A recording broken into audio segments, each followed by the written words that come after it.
नमस्कार. प्राध्यापक डॉक्टर सुरेश मेणे लिखित मनाचे श्लोक अध्यात्माची पाऊलवाट या पुस्तकाचे क्रमशः वाचन. आजचा भाग.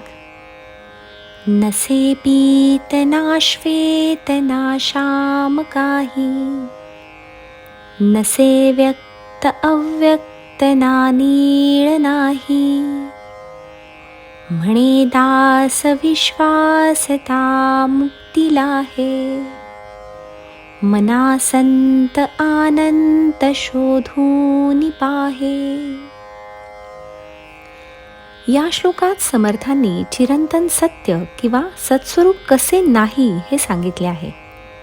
समर्थ म्हणतात ते पिवळे नाही, पांढरे नाही, काळेही नाही व निळेही नाही. थोडक्यात म्हणजे ते रंगही नाही, तसेच ते व्यक्त अव्यक्त देखील नाही. म्हणजेच दाखवण्यासारखे किंवा लपवण्यासारखे दृश्य अदृश्य असेही नाही. सर्वसामान्य माणसाला कोणतीही गोष्ट ही कशी आहे याचे वर्णन करताना प्रथम तो त्या वस्तूचा रंग कसा आहे हे जाणून घेऊ इच्छितो व त्या दृष्टीने त्या वस्तूची ओळख लक्षात ठेवतो. समर्थ म्हणतात की ती वस्तू रंगहीन आहे. जे चैतन्य तुला शोधायचे आहे ते रंगहीन आहे. तसेच दृश्य स्वरूपातही नाही व अदृश्य स्वरूपातही नाही. त्यामुळे आपल्यासारख्या सामान्य माणसाला असे वाटते की मग ते आहे तरी कसे. समर्थ सांगतात की ते चिरंतन सत्य रंगरूपाच्याही पलीकडे आहे, दृश्य अदृश्याच्याही पलीकडे आहे. ते अमृत आहे, अस्पर्शी आहे व साध्या डोळ्यांनी दिसणारे देखील नाही. ते फक्त जाणवते एवढेच खरे. जशी हवा आपल्याला जाणवते पण ती दिसत नाही किंवा रंगरूपावरून ती ओळखताही येत नाही, तसेच या चिरंतन सत्याचे आहे. हे चैतन्य चराचरात आहे.